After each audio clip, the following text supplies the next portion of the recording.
So hey guys, this is Deep. So guys, पिछले video में हमने देखा था कि ओलिगोपोली मार्केट के बारे में कि क्या कॉन्सेप्ट है उसका। तो आज हम पढ़ने वाले हैं मोनोपोली मार्केट, कि मोनोपोली मार्केट एक्चुअल में होता कैसे है, उसमें उनके उसके कॉन्सेप्ट्स कौन कौन से हैं। तो वो सब देखने वाले हैं आज के स्टडी व्लॉग में। तो चलिए देखते हैं।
सो गाइस, यहाँ पे आप देख सकते हो मोनोपोली एंड कॉन्सेंट्रेशन का टॉपिक है,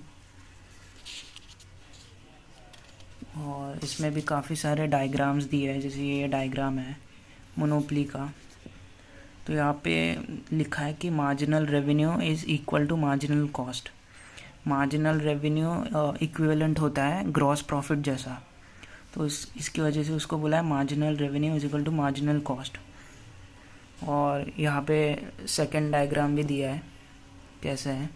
तो यहाँ पे दो डिफरेंस दिए हैं, एक है प्राइस डिस्क्रिमिनेशन और एक है विद विदाउट प्राइस डिस्क्रिमिनेशन और विद प्राइस डिस्क्रिमिनेशन।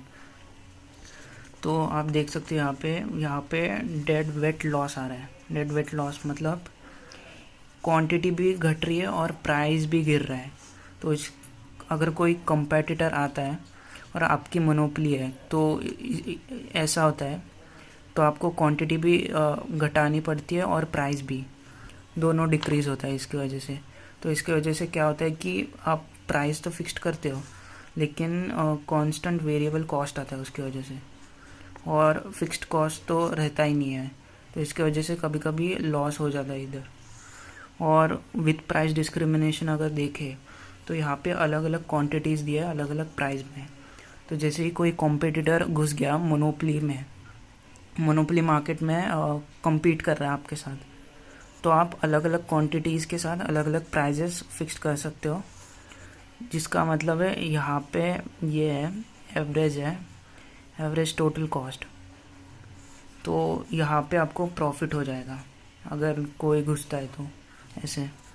और सबसे जो अच्छा वाला है ये प्राइस डिस्क्रिमिनेशन है as compare to without price discrimination, क्योंकि मोनोपोली मार्केट काफ़ी ज़्यादा बैरियर टू एंट्री होता है। अगर कोई कंपेटिटर है तो उसको ध्यान रखना पड़ेगा कि क्वांटिटी और प्राइस का, कि वो प्राइस कैसे सेट कर रहे हैं। तो यहाँ पे आप नीचे देख सकते हो कि डेड वेट लॉस ये कॉन्सेप्ट है, टर्म दिया है इसका लॉस का, और यहाँ पे no fixed cost and constant variable cost दिया है।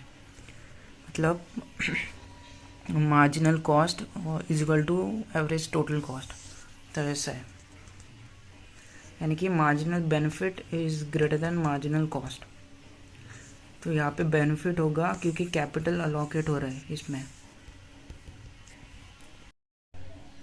हाँ, सो गाइज यहाँ पे दूसरा डायग्राम दिया है, ये भी नॉर्मली मोनोपली मार्केट का ही डायग्राम है, मतलब और परफेक्ट कंपटीशन का उसका डिफरेंस कैसे है इफ़िशेंसी का, तो उसका ये डिफरेंस बताया है।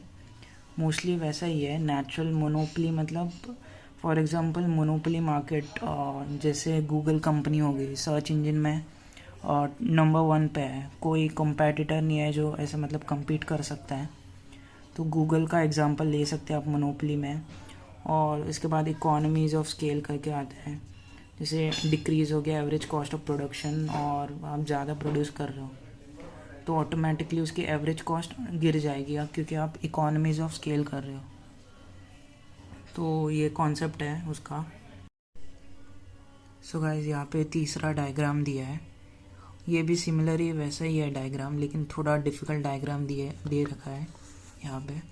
तो यहाँ पे कॉन्सेप्ट ऐसा है कि कंपटीशन बढ़ रहा है और आर्टिफिशियल बैरियर्स कम हो रहे हैं, और जैसे लाइसेंसिंग रिक्वायरमेंट्स, कोटाज और टैरिफ्स ये सारे अप्लाई होते हैं कंपनीज़ के लिए, लेकिन उनकी जो क्वांटिटी होती है, प्रोडक्शन कैपेसिटी, वो काफ़ी ज़्यादा होती है, जिसकी वजह से हमें कंपनीज़ को एवरेज कॉस्ट कम हो जाता है प्रोडक्शन के लिए।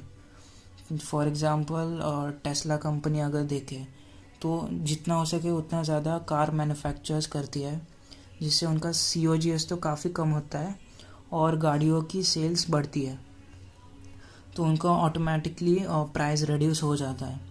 तो यहाँ पे वो इकोनॉमीज़ ऑफ स्केल का कॉन्सेप्ट यूज़ करते हैं, और उनका डिसइकोनॉमीज़ ऑफ स्केल भी होता है। जैसे वो अगर बहुत ज़्यादा प्रोडक्शन कैपेसिटी बढ़ा दे, जितनी डिमांड है उससे भी ज़्यादा, तो वहाँ पे क्या होगा कि फ़िक्स्ड प्राइसिंग उनको रखनी पड़ेगी। जैसे आपने कभी इलॉन मस्क के इंटरव्यू में देखा होगा कि वो कभी कभी बोलते हैं कि उन्होंने फ़िक्स्ड प्राइसिंग रखी है, कोई भी डिस्काउंट वगैरह नहीं देते। तो इसकी वजह से क्योंकि उन्होंने डिसइकोनॉमीज़ ऑफ स्केल का कॉन्सेप्ट वहाँ पे अप्लाई किया है, इसकी वजह से। तो यही कॉन्सेप्ट है जिससे कि लाइसेंसिंग रिक्वायरमेंट्स, कोटाज और टैरिफ्स भी अप्लाई होते हैं, लेकिन मोस्टली सेल्स और COGS, economies of scale concept use करके लोग सॉर्ट आउट करते हैं प्रोडक्शन की जो भी सोल्यूशन रहेगी प्रॉब्लम। सो गाइज यही था वीडियो मोनोपोली मार्केट के बारे में आज जो हमने पढ़ा था कॉन्सेप्ट। तो मैं कोशिश करता हूँ कि एटलीस्ट 20 से ज़्यादा पेजेस मैं कंप्लीट करूँ पूरे दिन में, क्योंकि मुझे कॉन्सेप्ट भी अच्छे तरीके से समझने पड़ते हैं और उसको नोट्स लिखने पड़ते हैं टू द पॉइंट। मैं नोट्स लिखता हूँ थोड़े से। अगर आपको वीडियो पसंद आया तो लाइक, शेयर और सब्सक्राइब ज़रूर कर देना, और टिल द टाइम बाय।